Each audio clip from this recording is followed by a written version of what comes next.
Cipher जो हम सोच रहे थे कि केस ख़त्म हो गया है और माशाल्लाह बड़ा ज़बरदस्त जो प्रोसिक्यूशन के जो पिछली दफ़ा लॉयर थे, जिस तरह उन्होंने जो बात की तो उन्होंने बहुत ज़बरदस्त केस को ख़त्म किया जो कि इमरान खान और शाह महमूद के हक़ में गया था। बड़ी अलहक किस्म की बात थी। अब क्या हुआ है, चीफ जस्टिस आमिर फ़ारूक आते हैं और एक सवाल पूछते हैं, आया ये केस सही तरीके से हुआ है? उन्होंने पूछा कि ये फेयर ट्रायल हुआ है। अब इसका क्या मतलब था? ये सवाल आमिर फ़ारूक को हमें भी समझ आ रही है, 3 महीने पहले पूछना चाहिए था, पहले दिन।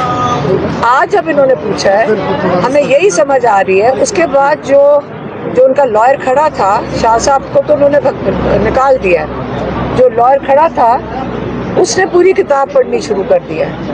अब वो बताना चाह रहा है हुकूमत का लॉयर कि ये ट्रायल सही हुआ है कि नहीं हुआ। इसका मतलब ये है कि ये इसको पता नहीं कितने दिन खींचना चाहते हैं। जो आज जजेस ने कहा था हम फैसला देंगे, मेरा नहीं लगता इनका इरादा है और हमें नहीं पता ये क्या सोच रहे हैं, लेकिन ये इंसाफ के दायरे से निकल चुके हैं। अगर अब फैसला नहीं देंगे उस केस के ऊपर जो ख़त्म हुआ हुआ केस है, तो हमें पे बड़ा अफसोस होगा जजेस के ये तरीक़ाकार पे, क्योंकि उनको पता है कि उनके पास और कोई चॉइस नहीं है इस केस को ख़त्म करने की और इनको रिहा करने की। इमरान खान और शाह महमूद को अब उनको रिहा कर देना चाहिए। ठीक है, तो अब मैं क्या कह सकती हूँ? मैम, जो आज फैसला महफूज हुआ है इद्दत केस के हवाले से, उस वजह से क्या कहेंगे? अब वो महफूज क्यों है 29 तारीख तक? किस लिए? क्योंकि वो जो बहुत ही, मैं आपको ये कहना मैं बड़ा कम ये बात आपने मेरे से सुनी होगी, बड़ा घटिया और बड़ा बेशर्म एक आदमी है, उसका नाम है रिजवान अब्बासी। ये नाम याद रखना, ये नाम आप याद रखना। घटिया और बेशर्म आदमी है वो। जब गंद करना होता है ना हुकूमत ने, तो उस आदमी को लाया जाता है। साइफर केस में भी वही खड़ा था, वो झूठा और बेशर्म आदमी है। अब ये मैं बारी बारी कहूँगी, वो मुल्क से बाहर चला गया है। अगर वो अब जब तक वापस नहीं आता, आप इसके इद्दत की जो केस की जो डिसीजन रिजर्व हुई है, जजमेंट, वो तब तक सुनाई नहीं जा सकती।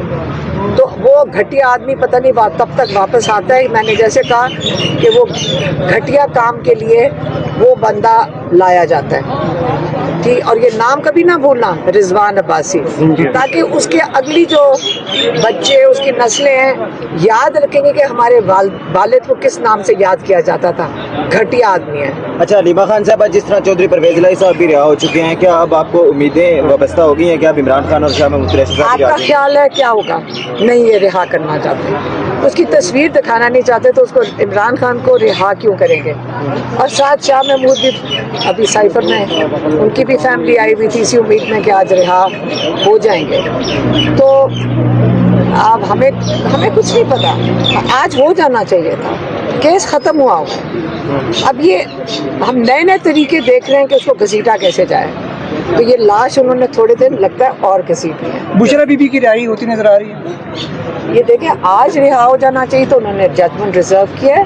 बुशरा बीबी सिर्फ इद्दत के केस में इस वक्त जेल में है और आज उनको रिहा हो जाना चाहिए था, लेकिन क्योंकि वो मैंने बताया ना, वो एक घटिया आदमी जिसका नाम रिजवान अब्बासी है, जो खावर मानिका का लॉयर अब है। पहले ये प्रोसिक्यूशन के लिए बंदा खड़ा था साइफर का घटिया काम करने के लिए, और अब जिसके ऊपर आज चीफ जस्टिस पूछ रहे हैं कि ट्रायल फेयर हुआ है कि नहीं, अब ये सोच रहे हैं। वही घटिया आदमी इस वक्त खावर मानिका का लॉयर है और वो मुल्क से बाहर है। अब इंतज़ार किया जा रहा है कि वो बादशाह सलामत वापस आएंगे, तब तक ये जेल में बैठेंगी बुशरा बीबी। जब वो वापस आएंगे, अब पता नहीं आता है कि नहीं, तब तक ये इसकी डिसीजन नहीं सुनाई जाएगी। नहीं तो इंशाल्लाह 29 तारीख को बुशरा बीबी को रिहा हो जाना चाहिए।